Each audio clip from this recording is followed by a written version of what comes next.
Здравейте, драги зрители! I wanted to give you a bit of a checkup after our previous little meeting. It was a somewhat heavy read, but you seem to have taken it very positively. While Warhammer 40k is known as the grim darkness of the far future, I was worried that our previous topic of conversation may have been too grim as a kickoff point. So today, I'd like to bring up something more positive to balance things out. Martyrdom. Took me a while to dig this one out, as it has elements the delusion refuses to touch.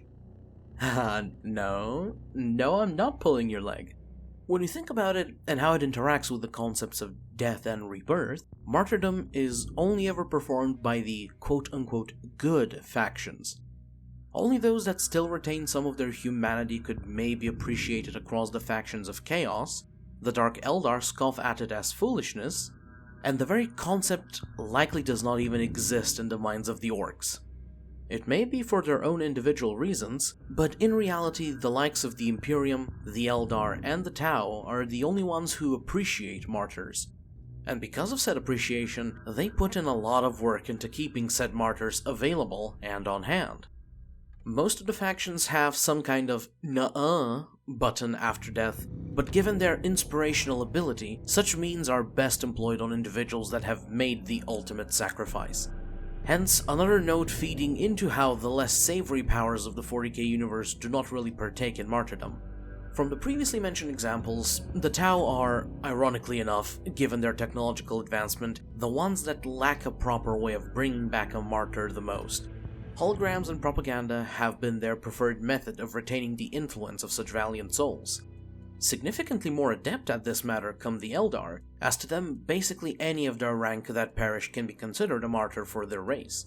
Through their psychotechnological mastery, they capture the very soul of their dead, preventing them from being devoured by Slanesh, and keeping them secured for either guidance, or infusing them into ghastly machines of war, ranging from the moderately impressive to the titanic, thus allowing the noble dead to fight once more in the defense of their kin. As for the Imperium, martyrdom takes on a more primitive and often manufactured form.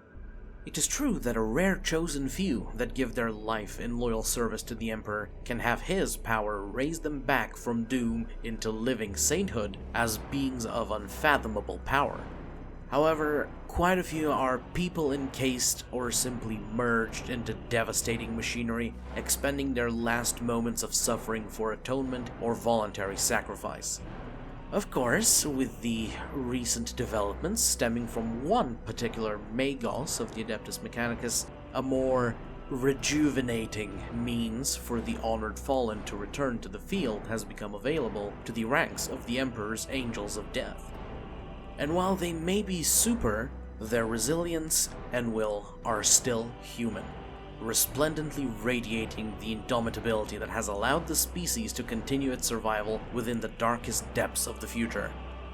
There's just something awe-inspiring about standing against unimaginable odds and still persevering in the face of utter hopelessness, is it not? It took a while to recover, but I think you'll find satisfaction in this read, as it showcases just that, as well as a well-earned conclusion to it. They're everywhere! A voice barely came above the shrieking horde of Tyranids and the thundering gunfire flying at them. Hold firm, brothers! Fight! RTR roared through the carnage he and his kin wrought upon the Xenos. Let them pay a mountain of their filthy flesh for every inch of ground. Make them bleed rivers of their disgusting ichor for every sacrificed drop of holy vitae. We are the wrath of Sanguinius, and we will not falter. His Crozia's Arcanum smashed the heads of horrid creatures one after the other. Every stroke of it killed something, every movement the chaplain made wounded another, and every step he took crushed the obscene flesh of the Devourer under heel. The last of his bolter rounds charged the enemy line hours ago. His overheated plasma pistol crippled the Carnifex with its final flash of burning fury, allowing its blunt brother, still clad in power, to finally fell the beast. The devastation of Baal was a nightmare. RTR held his position along with what scant days ago were hundreds of Astartes of the Blood, now reduced to barely a demi-company. Beneath his skeletal visage, he wept at the sight of an ancient warrior being brought low in battle. The venerable elder was not of his own chapter, but it saddened him nonetheless. Slowly, the willingness to fight with whatever they had left faded from the chaplain's brothers. Even so, despite his throat straining to not tear itself apart, he continued to roar battle cries and prayers, stealing the twin hearts of all of the Astartes present. Fueling their wrath was the unceasing encroachment of the foul swarm, whose creatures rained down from the sky and also began bursting from the very ground beneath their feet. Regardless of the direction, wherever his gaze landed, the horizon was filled with the writhing hordes. Among the whirlwind of death and viscera, RTR forced himself to climb up a small mound of dead, in order to rip a Tyranid warrior off of the now still body of Brother Randus. Just as he did so, a hasty vox missive turned the chaplain's attention to the side, allowing him to notice the shape of a vehicle past the tide of flesh and blades that surged towards their position. A Baal Predator, equipped with a flamestorm cannon. Next to it lay the torn remains of its crew, splayed on the blood-slicked ground, who had just completed its refueling. Brothers, aid me! He yelled, pointing at the armored support. Let us douse the Xenos in holy fire so that we may cleanse their taint. You're mad, Brother Chaplain, Brother Arcus of his chapter's 8th Assault Company called back at him. We're pinned down and can barely move as is. We must do what we can. RTR uttered in a softer tone than his typical roars as he looked at the scarred face of his junior. If that predator can clear the way back to the main fortress, we can resupply and regroup with the rest of the blood. Have faith, Brother Arcus. Have faith in the Emperor. Interrupting their fleeting spell of conversation, some horrendous lesser bioform leapt at the assault marine, attempting to impale him through the flamer that rested over his back. Denying its machinations, Arcus spun on his heel with unnatural grace, his chainsword devouring the comparatively puny creature and reducing it to gooey mulch. At that point, they were approached by two other Astartes. I do believe I have the most hours operating a predator, Brother Chaplain, spoke Brother Gasparo of the Red Knights, as Artyr helped him up the corpse mound. I'm on my last magazine, Lord, but my aim is true, and my weapon is yours to command. Joined Caneo of the Angels Numinous, a youth among their kind, still a scout, but by this point wielding the heavy bolter he had clasped in his grip with the poise of a seasoned devastator. Very well, brothers. Let us sally forth as our ancestors did on blessed Terra. Gasparo, stay close to me. We will need to make haste to the vehicle. Arcus, when we are at the halfway point, fly forth and take the lost Xeno bastards in our way. Brother Caneo, cover us! Once we retrieve the Predator, fall back and regroup with the others. You are the future of your chapter. Do not die this day. All three nodded or saluted the chaplain as they readied to follow his orders.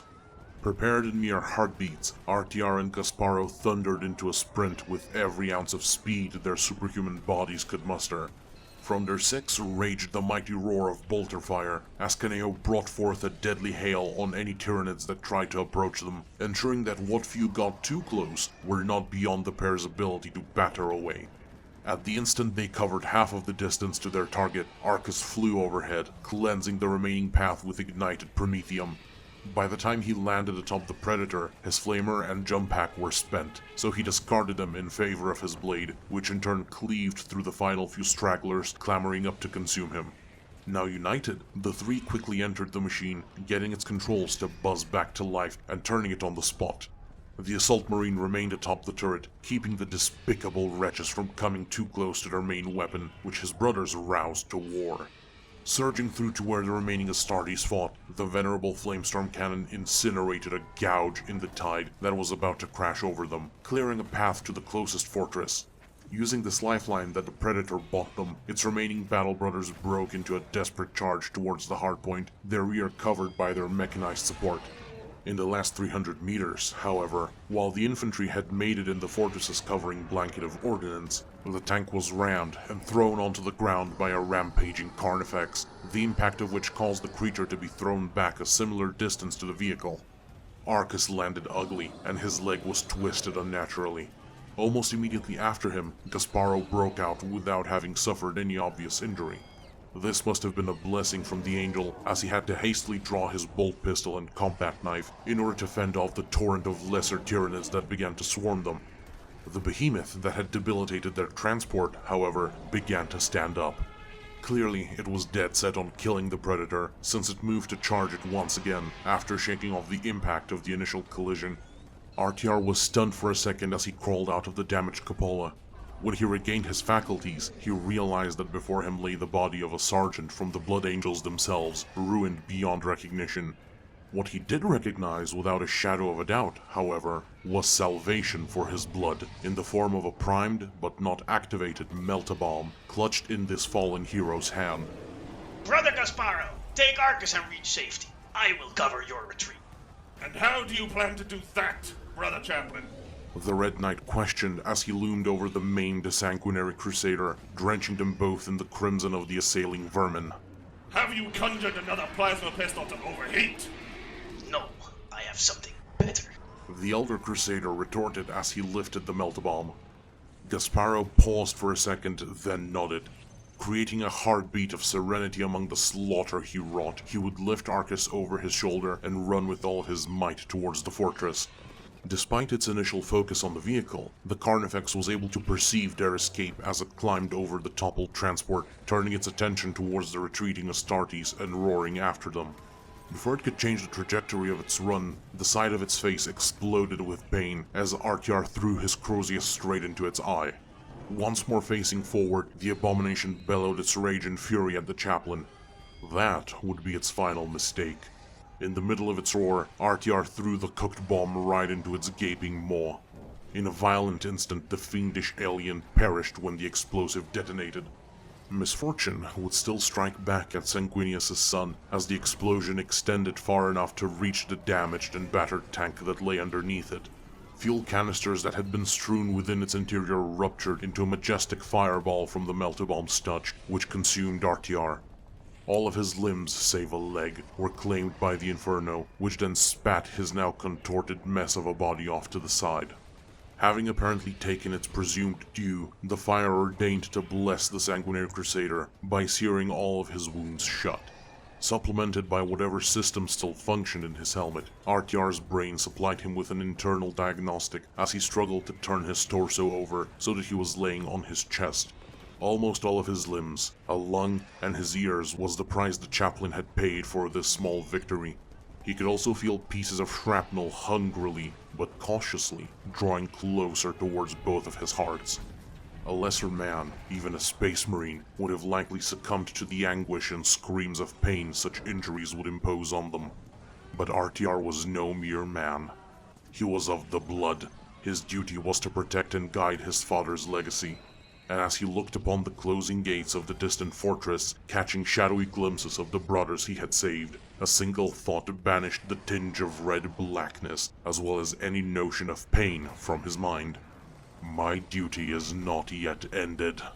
In spite of his mangling, he began to crawl towards the fortress. Through the laborious effort, the remnants of his skull helm fell off. His jaw was almost broken, his once golden locks were burned away. And yet he still crawled, inch by agonizing inch. The last conscious memory he would have would be of a singular, accursed alien worm, a Ripper, itself crawling out of a bloodied power-armored chest piece, gorged on his kin's noble flesh, locking eyes with himself, and clumsily crawling its way with the intent of digging its claws into his skull. Miraculously, however, the devastation of Baal would not be the end of Artyar. Days later, after the Great Rift had been cut open and when reinforcements arrived, pushing back the Xenos, the Sanguinary Crusader was found.